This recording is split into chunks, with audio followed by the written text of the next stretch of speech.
Bonjour, je vais expliquer une amélioration du programme décrit dans la vidéo précédente qui permettra de définir exactement les fréquences que l'on veut. On voit ici dans le moniteur série, on peut demander quelles sont les fréquences actuelles et puis définir les fréquences. Donc, j'avais expliqué dans la vidéo précédente le principe du programme avec ce schéma et avec l'algorithme. Donc, tout en étant conscient que le schéma est compliqué, l'algorithme est beaucoup moins compliqué à mon avis. Bien, juste pour montrer un tout petit peu les possibilités, d'abord on a le même branchement, il y a toujours la possibilité de changer ici, mais ça ne sert à rien. Si je mets ça dedans comme ça, on voit que ça modifie en fait les fréquences, ou si je le mets ici, ça va modifier les fréquences.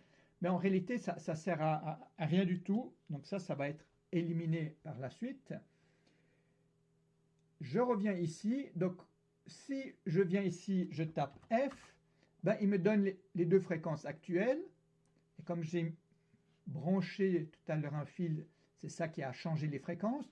Je peux dire, OK, j'aimerais que la fréquence numéro 1 soit à 1000, mettons 1500 Hz. Alors, regardons ce que ça donne. Voilà, on a une fréquence. Et l'autre, ben, il n'y a pas de rapport simple entre les deux fréquences, donc ça bouge dans tous les sens. Mais maintenant, si je dis que la fréquence 2, je veux que la fréquence 2 soit à 3000 Hz, 3000.01 Hz par exemple. Voilà, et on regarde ce que ça donne. Voilà, et comme ça, on a notre fréquence 1, c'est marqué ici, essentiellement 3000. Alors, on n'arrive pas exactement à 3000, parce qu'on est avec une précision limitée, et l'autre, 1500, apparemment, là, on y arrive. Et on a en fait donc un léger décalage entre les deux signaux. Mais maintenant, avec le moniteur série, on peut très facilement changer les fréquences. Et savoir quelles sont les fréquences actuelles. Si je viens ici, je tape juste F, on voit que les fréquences ne sont pas exactement celles que j'ai données, parce qu'on a une précision limitée. Ceci sera amélioré par la suite. Donc ici, je vais de nouveau expliquer un tout petit peu le programme. Il y a une modification vraiment importante, et c'est surtout là-dessus que je vais insister. Donc voilà, on a le nom du programme, on a la même chose, j'aurais pu mettre ici qu'on utilise le moniteur série. Mais ici, on a 0,445, avant c'était 0,444. Alors, les modifications, je déclare un certain nombre de variables globales. Il faut les déclarer en volatile. Comme elles sont globales, c'est pour ça que je mets le GL devant. GL, ça veut dire global, et B, ça veut dire bytes. Donc, en général, les lettres minuscules que je mets au départ indiquent le type de la variable, et peut-être aussi si elles sont globales ou pas. Et donc là, on a la période du signal A, toujours en 2 octets, période du signal B, les deux signaux qui sont stockés dans une variable, le compteur, qui en réalité ne sert plus à rien ici, ça devrait être supprimé pour la suite, je l'ai laissé, mais c'est inutile, et ensuite TA, TB et TI. Comme d'habitude, j'ai ici le programme qui est déclaré pour l'initialisation en assembleur. Et ici, voilà, une différence importante, c'est que je dis je vais utiliser le moniteur série. Et ici, je dis que je vais utiliser à une vitesse de 115 200 à la place d'utiliser beau, hein, c'est des beaux, à la place d'utiliser les 9600 beaux par défaut. Je préfère faire ça. Pour ça qu'ici, il faut vraiment lui dire qu'on utilise ça. Et ici, c'est aussi important qu'on lui dise qu'il y a une new line ici. Je pense que celui-ci marcherait aussi. Ça ne marcherait pas, mais un des deux marche, mais bon, celui-là, c'est bien. Et comme ça, je peux rentrer du texte et voir du texte. Et autrement, le reste ici, c'est comme d'habitude, j'utilise le timer 1, je n'utilise pas le timer 0 ni le timer 2. Le timer 1, il a l'avantage qu'il est sur 16 bits, sur 2 octets, et donc on a plus de souplesse, une plus grande plage. Mais on verra par la suite que c'est quand même pas suffisant pour ce que je veux faire, donc plus tard, je ferai mieux. Et puis, comme d'habitude, j'utilise les pins 2, 3 et 4, 5 pour générer des signaux. Et de nouveau, là, j'ai toujours 8 et 9, mais ça ne sert plus à rien. Ça peut être supprimé, en fait. On fait l'initialisation. Et ici, alors, j'ai du code supplémentaire. J'ai tout ce code supplémentaire. Je n'ai plus la routine main, j'ai une routine loop. J'ai en fait ici une sous-fonction qui permettra de me transformer en fait un string en float. Alors, je ne vais peut-être pas regarder les détails de comment ça fonctionne, mais quand on rentre du texte ici, le texte qui est ici, c'est du texte. Il faut qu'il soit transformé en une variable numérique. Et c'est ce qui est fait ici. Et dans la routine loop, alors on tourne en boucle là-dedans avec voilà, des prints, c'est quand il affiche ici du texte. Et puis ici, ben, il fait appel à la gestion pour transformer les strings en float. Alors regardons, là je scrolle un petit peu beaucoup. Voilà, je teste, est-ce qu'il y a des données qui sont disponibles dans le moniteur série, que j'aurais tapé ici.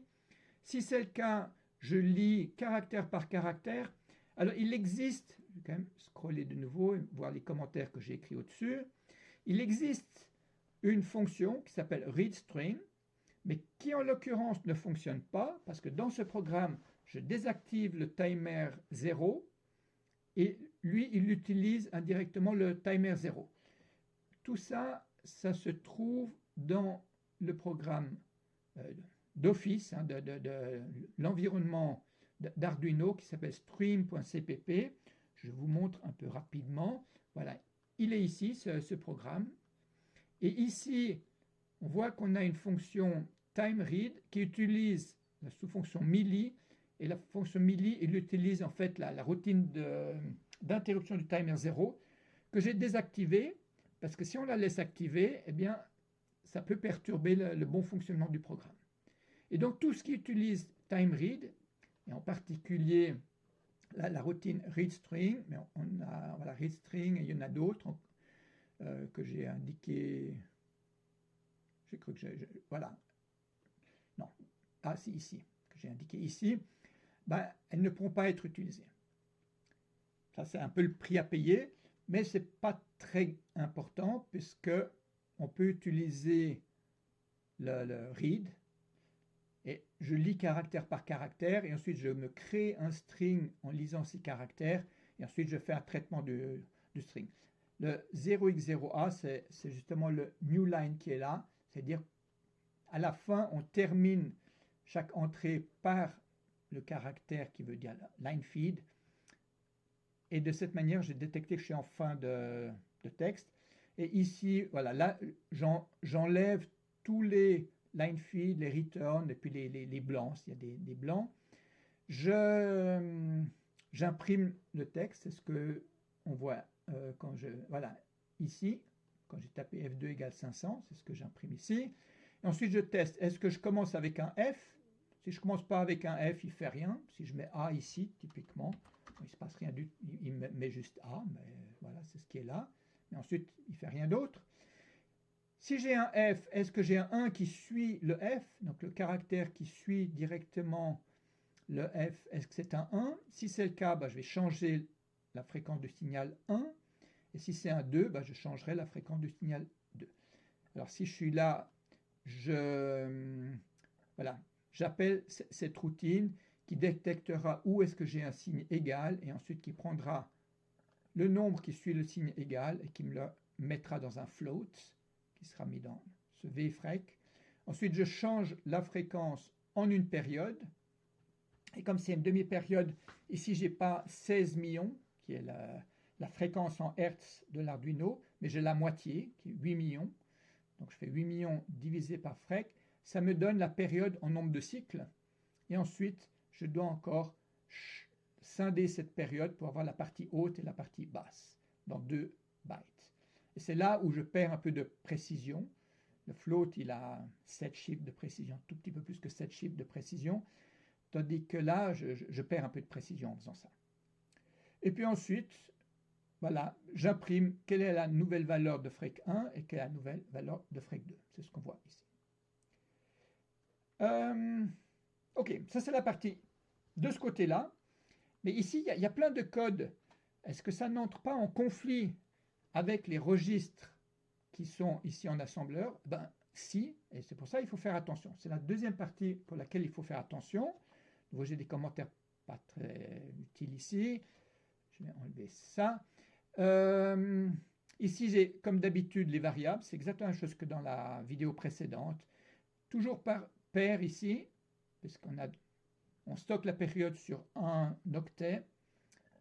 On stocke aussi les temps de transition, toujours sur, pas un octet, un word, donc deux octets chaque fois. Voilà, puis on a les deux signaux qui sont stockés dans une variable, et puis après on a toujours quand on a deux transitions dans une seule routine d'interruption, dans la même routine d'interruption, alors on peut avoir la première transition et la deuxième transition.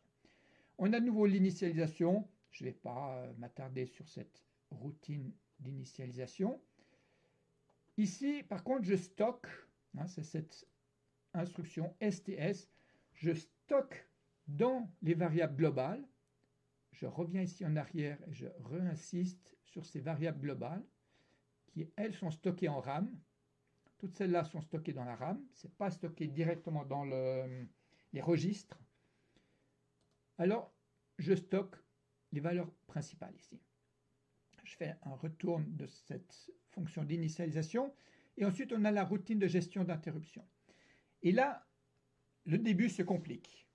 Qu'est-ce que je fais? Je dois sauvegarder, c'est ce que je fais ici, je sauvegarde tous les registres que je vais utiliser. Alors, il y a 7 registres temporaires, mais que je dois sauvegarder. Ensuite, je sauvegarde toujours l'état des flags. Je sauvegarde tout ça sur le stack, en fait, sur la pile, qui est en fait en fin de mémoire RAM. Et ensuite, je sauvegarde tous les autres registres que je vais utiliser. Comme ça, je les sauvegarde, je les récupérerai à la fin. On voit tout de suite, je vais aller à la fin. C'est ce que je fais ici, c'est les pop. Et je récupère tout. Et ici, l'ordre est exactement inverse à ce que j'avais avant. Donc, de cette manière, quand je fais un retour d'interruption, ça n'a pas changé le moindre registre. Et donc, si ceux-là sont utilisés dans la partie que j'ai ici, alors je dois aller dans le loop ici, si elles sont modifiées ici, il n'y a pas d'importance. Donc, même si la routine d'interruption intervient entre cette instruction et cette instruction, ou dans n'importe laquelle de ces instructions, ça peut intervenir vraiment n'importe quand, la routine d'interruption, eh bien, quand on revient, tous les registres sont de nouveau en place. Donc, c'est ce push pour sauver et pop pour restaurer les registres. Et il y a une deuxième chose importante, je reviens ici. Voilà, une fois que j'ai sauvegardé tous les registres, eh bien, je les initialise avec les variables globales. C'est pour ça que j'ai besoin des variables globales qui sont sauvées en RAM et je les mets dans les différents registres. Et je mets aussi 0 dans 0. Et ensuite, je commence, c'est exactement le même code que tout à l'heure. Donc là, je ne vais pas réexpliquer le code. Regardez la vidéo précédente pour voir le code. J'ai tout le code ici, donc qui est disponible bien sûr. On a toujours notre fameux e-jump qui permet de sauter dans les 8 cas possibles. Par contre, ici, quand on a une transition, on est au 96e cycle. C'est plus long parce qu'on a perdu beaucoup de cycles pour faire ces push et ces restaurations. Donc là, je compte les cycles. Donc ça fait que, je reviens encore ici, un autre changement. Cette valeur, le TINTL, qui était à 82 précédemment, dans le programme précédent, là, il est passé à 180. Donc on risque de passer 180 cycles dans cette routine lorsqu'il n'y a qu'une seule interruption. Quand il y en a deux, ça peut être encore plus long. Et tout à la fin, voilà, ici, je sauve dans les variables globales les variables qu'il y avait mis dans les registres. C'est plus facile et plus rapide d'utiliser des registres que d'utiliser des variables globales. C'est pour ça que je le fais de cette manière-là. Voilà. Donc ça, c'est la grande nouveauté. J'ai cette sauvegarde, mais ça me donne la souplesse de pouvoir exécuter du code ici en langage C sans avoir de perturbation. Il n'y a pas de conflit par rapport au registre utilisé dans la partie assembleur. Voilà, et là on termine, on ajuste, donc ici en comptant, on arrive à avoir à peu près 175 cycles. Donc si mes comptes sont justes, c'est 175, mais je peux en avoir raté un ou deux. Donc on a 175 cycles au maximum. Si on est venu du cas 1-2 ou du cas 2-2, ça c'est le cas où il n'y a qu'une seule transition. Si on a plusieurs transitions, alors il se pourrait qu'on ait plus de cycles. Là j'ai compté 359 cycles. Et donc les demi-périodes des signaux doivent être supérieures à cette valeur. Sinon on a un problème. Donc ça limite la fréquence maximale ou la période minimale. Voilà. Donc là on a une amélioration. On peut, grâce au moniteur série, définir précisément les fréquences que l'on veut. On pourrait mettre ici, si je veux que F1 soit typiquement à 125 Hz. Alors, j'ai raté parce qu'il y a un petit plus. C'est F1 égale 125. Voilà. Alors, si on regarde ce que ça a donné, et là, je vais aller comme ça. Voilà, on a un. L'autre bouge dans tous les sens. Alors, je vais changer le F2. Je vais mettre F2 égale, par exemple, 300. Ouais, ce n'est pas une très bonne valeur. 125, ça serait plutôt 250. Je mettrai le double. Non, on va mettre peut-être 500. F2 égale 500. Vous allez voir pourquoi. Voilà. Et ici, on voit que j'ai transition du signal 1, après transition du signal 2, transition du signal 2, transition du signal 2, transition du signal 2, et de nouveau transition du signal 1.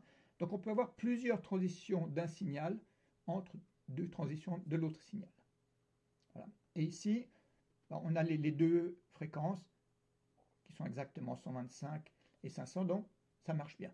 Par contre, si je mets typiquement F2 égale 600 et je mets F1 égale 300, alors là on voit pas trop bien, mais voilà, on voit ici qu'il y a quelque chose après la virgule, on n'est pas trop précis, et ça sera amélioré plus tard.